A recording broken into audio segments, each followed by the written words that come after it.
மக்களே, கனடா வாங்க வாக்கிங் போகலாங்கிற சேனலில் நம்ம திருநெல்வேலிக்காரக்கா வீட்டுக்கு வந்தோம். இன்றைக்கி மத்தியானம் சாப்பாடை முடிச்சுட்டு அந்த அண்ணன் கூட வாக்கிங் போகலான்னு அவங்க வீட்டு பக்கத்தில் உள்ள ஒரு தெருவில் வாக்கிங் போய்கிட்டு இருந்தோம்.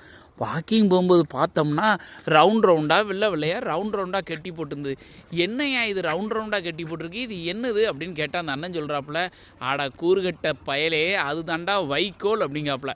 எப்படி நம்ம ஊரில் வைக்கோல் இருக்குங்களா, வைக்கோலை இங்கே அழகாக பிளாஸ்டிக் கவரை வச்சு எது கட்டுமா, டிராக்டருக்கு பின்னால் ஒரு மெஷின் இருக்குமா, அந்த மெஷின் உருண்டையாக கட்டி போட்டுருவானா. இதை பூரா எடுத்து அவங்க ஸ்டோரேஜ் பண்ணிடுவாங்களாம். ஸ்டோரேஜ் பண்ணி வச்சாச்சுன்னா ஆட்டு மாட்டுக்கு வின்டர் டயத்தில், குளிர் டயத்தில் நல்ல சாப்பாடாம், சரியான சாப்பாடாம். அது போக அண்ணன் இது என்னண்ணே அப்படின்னு கேட்டேன்.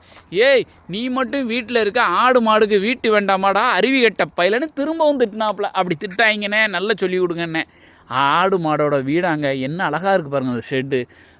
இந்த இடம் பாருங்கள், பார்க்கறதுக்கே அப்படி ரம்மியமாக இருக்குது பாருங்கள்.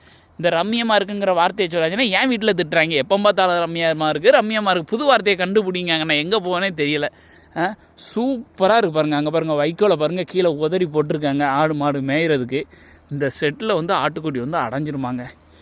நல்லா இருக்கா. நம்ம ஆட்டு கிடுவை மம்ல கிழுவை, ஆட்டு கிழுவை நம்ம ஊர் பாஷையில் சொல்லணும்னா. அழகாக இருக்குது பாருங்கள் ஷெட்டு.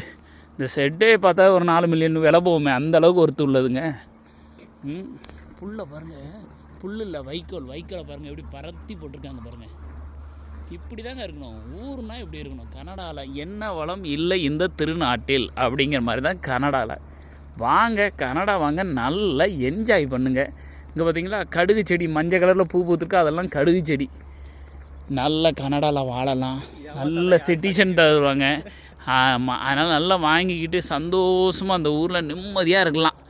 அவர் பாருங்கள் பின்னாடி நின்றுட்டு ஏமாத்தையாங்க, அதெல்லாம் பொய், நம்பாதீங்க. வாங்க, கனடா வாங்க. இங்கே பார்த்தீங்களா நம்ம விஜய் அங்கே பிரச்சாரத்துக்கு போனார்ல ஆர்வி, அந்த ஆர்வி இங்கே தான் இருக்குது. இங்கே பாருங்கள், விஜய் பிரச்சாரத்துக்கு போன ஆர்வி. சொல்லிக்கிட்டே இருக்கேன், யாருமே நம்பலையே தாவேக்கா விஜய் போன ஆர்வி. சூப்பர்.